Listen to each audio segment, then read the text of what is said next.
Herkese merhabalar. Bu tarifte sizlere evde taco nasıl yapılır onu anlatacağım. Tarifi videonun altındaki açıklama kısmına ekledim. Taco tarifini de çok istemiştiniz. Sonunda geldi. Efsane Meksika yemeği bu. Bomba bir tarif daha geliyor. Muhteşem bir şey bu. Avokado alıyorum. Fiyatı 5 TL. Soğanın kilosu 3.25. Bundan 4 tane alıyorum. Meksika biberi alıyorum. Fiyatı 9 TL. Taze kişniş alıyorum. Fiyatı 3.5 TL. Domatesin kilosu 2.79 TL. Bundan yarım kilo alıyorum. Lime alıyorum. Paketi 15 TL. Lime bulamıyorsanız yeşil limon da alabilirsiniz böyle. Kilosu 3 TL. Bu şekilde. Mısır alıyorum. 12 TL üçlü bu. Ben bir tanesini kullanacağım. Süzme yoğurt alıyorum. Fiyatı 11.7 TL. Dana kıyma alıyorum. Kilosu 46 TL. Bundan yarım kilo alacağım. Tüm malzemeleri aldık. Fiyat bilgilendirmesini yaptım. Şimdi tarifi yapmaya geçebiliriz. Ocağın altını yakıyorum. Tavayı ocağa ekliyorum. Yarım kilo kıyma ekliyorum. Dana ya da kuzu kullanabilirsiniz. Bu tamamen sizin isteğinize bağlı. Ve bunu iyice başta dağıtıyoruz. Önce etimiz pişecek, kendi suyunu çekecek. Daha sonra diğer işlemlere geçeceğiz. Görüyorsunuz etin suyu çıkmaya başladı. Bu suyu çekene kadar bunu bu şekilde önden pişiriyoruz. Etimiz tamamen suyunu çekti. Şimdi yağını ve baharatlarını ekleyebiliriz. 2 yemek kaşığı sıvı yağ ekliyorum. 1 yemek kaşığı tereyağı ekliyorum. Başta bunu iyice karıştırıyorum. Tereyağı sayesinde daha lezzetli olacak. Tuzunu ekliyorum. Karabiberini ekliyorum. 1 çay kaşığı kadar karabiber yeterli olacaktır buna. 1 yemek kaşığı kadar da barbekü sos ekliyorum. Ve bunu iyice karıştırıyorum.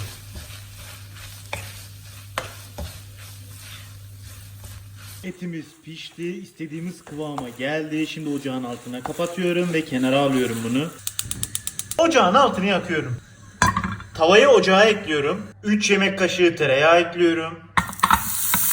Tereyağının erimesini bekliyorum. Bunu sakın fazla kızartmayın. Sadece tereyağını eriteceğiz ve dışarı alacağız tavayı. Bu şekilde tortilla ekmekleri aldım. Taco yapabilmek için bunları biraz kıtır hale getireceğim. Bundan dolayı bu şekilde tereyağını erittim ve fırçaya bu şekilde tereyağını yediriyorum. Ve taconun üzerine bu şekilde iyice yediriyorum. Arkalı önlü bu şekilde tereyağını yedireceğim ben. Bu tarafını tereyağladım, ters çeviriyorum ve diğer tarafını da aynı şekilde her tarafını tereyağına yediriyorum. Tortilla ekmeğimin her tarafını tereyağına batırdım. Bu şekilde güveç kabım var ve bunun içerisine şekil vermek için bu şekilde ekliyorum. Tortilla ekmeğine şekil vererek bu şekilde güvecin içerisine ekledim ve bunu fırına atacağım ve formunu koruyacak, biraz kıtırlaşacak, istediğimiz şekli almış olacak. Bu şekil zaten taco ekmeğinin şekli ve tüm ekmeklerimi bu şekilde yapıyorum. Tortilla ekmeklerinin hepsini tereyağına buladım. Şimdi bunları fırına ekliyorum. Fırını 10 dakika önceden açtım, 180 derecede. Şimdi fırınımı açıyorum. Ekmekleri tek tek bu şekilde yerleştiriyorum. Tüm ekmekleri ekledim ve fırınımı kapatıyorum. Bunların arka yüzü pişti, şu tarafı, ve bunları ters çeviriyorum bu şekilde. Bunları bu şekilde 4 dakika piştikten sonra hepsini ters düz ettim ve tekrardan fırınlıyorum. Toplamda 8 dakika oldu. Şimdi dışarı çıkarıyorum. Oo, çıtır çıtır oldu. Çok güzel oldu ancak tereyağını fazla koyduklarım bu şekilde yamuldu. Tereyağını çok fazla eklemeyin. Bunları dış ortamda da bekleteceğim. Dış ortamda daha fazla çıtır hale gelecekler. Bunları şimdilik oda sıcaklığında bırakacağım. Bir avokadom var, bir de lime var. Avokadoyu soyacağım, ufak parçalara ayıracağım. Boylu boyunca bu şekilde kesiyorum. Ve ikiye ayırıyorum. Çekirdeği çıkarması çok basit. Şu şekilde vurup çıkarabilirsiniz. İçinden çıkarması da çok basit. Kaşıkla kenarlarından geçiyorum. Her tarafından geçmeniz gerekecek bu şekilde. Tüm kenarlarından geçtikten sonra kaşığı aşağı doğru geçirin. Ve zaten göreceksiniz rahat bir şekilde çıkacak. 2 tane avokadoyu soydum ve bunları ufak parçalara ayırıyorum.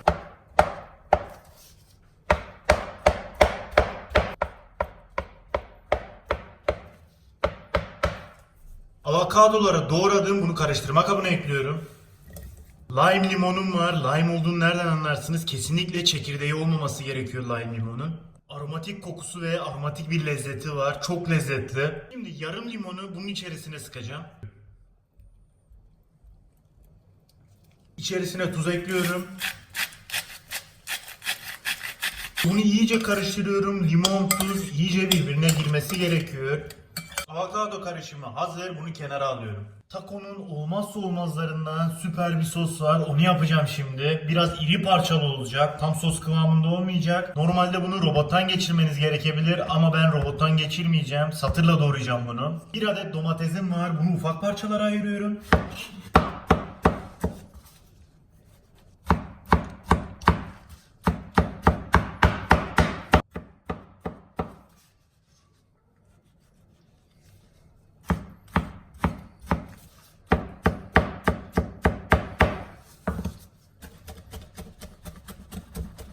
Domatesleri ufak parçalara ayırdım. Şimdi bunu karıştırma kabına ekliyorum. Bir adet soğanım var. Bunu da ufak parçalara ayırıyorum. Başta bu şekilde ikiye bölüyorum.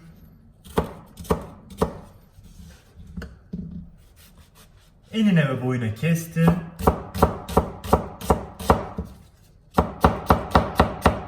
Bir adet soğanı da doğradım. Bunu da karıştırma kabına ekliyorum. Böyle çili biberim var. Bunu da ufak parçalara ayırıyorum. Başta şu sapından kurtulalım. Şöyle bir dikine başta kesiyorum. Daha sonra ters çeviriyorum. Diğer tarafından bu sefer kesiyorum. Ve bunu ufak parçalara ayırıyorum. Her tarafına eşit yayılsın diye biraz ufalayacağım.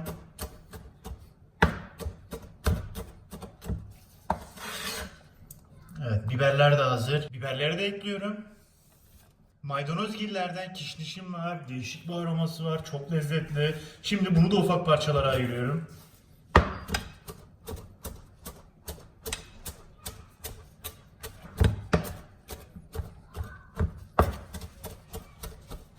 Kişnişim de hazır. Bunu da kaba ekliyorum. Karışımın içerisine tuz ekliyorum. Yarım limon, lime ekliyorum.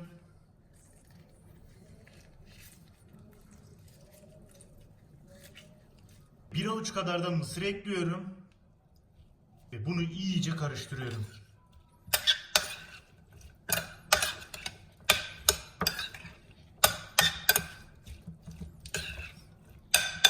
Ya şu güzelliğe bakar mısınız ya? Bomba gözüküyor gerçekten. Bir yanda kişniş, diğer yanda lime, aromatik, diğer yanda çili biber. Yani bomba bir şey bu. Bu taco'nun olmazsa olmazlarından. İsterseniz bunu daha ufak parçalara ayırabilirsiniz ama ben bu şekilde seviyorum ve bu şekilde daha güzel oluyor. Etim hazır, avokadom hazır, süzme yoğurt hazır. Hazırladığım taco'nun sosu da hazır ve şimdi taco'yu yapmaya geçebiliriz. Ekmeğimin içerisine önce süzme yoğurt ekliyorum.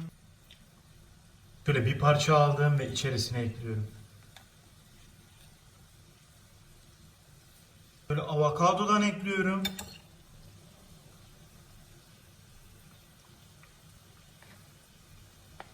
Şöyle avokadodan da ekledim. Etimden de ekliyorum.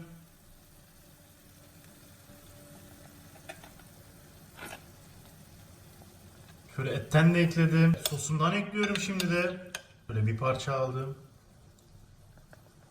Ya şuna bakar mısınız ya? Bomba gözüküyor gerçekten. Fena bir şey oldu. Çok güzel oldu gerçekten. Şimdilik bunu kenara alıyorum. Diğerlerini de aynı şekilde yapacağım. Yoğurdumdan bir parça alıyorum ve ekmeğin arasına ekliyorum. Şöyle etimden de bir parça alıyorum.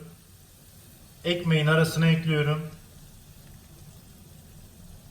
Bir parça da avokadodan alıyorum. Ve bu şekilde ekliyorum. Ve en son üzerine yaptığım bu sostan ekliyorum.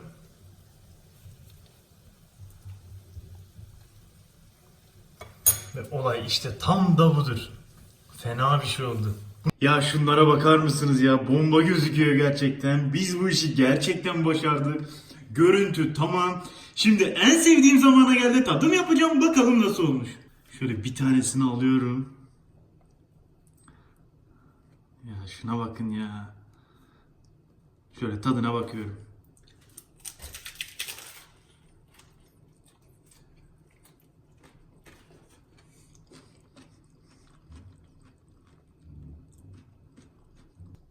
Ya gerçekten fena bir şey olmuş bu.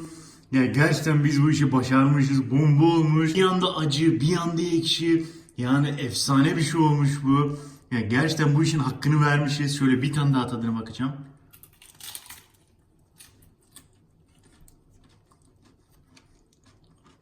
Ya gerçekten dört dörtlük olmuş. Muhteşem olmuş. Bu tarifi mutlaka ama mutlaka denemelisiniz. Herkese afiyet olsun. Videomuzu beğenip kanalımıza abone olmayı unutmayın. Bir sonraki videoda görüşmek üzere arkadaşlar. Hoşçakalın.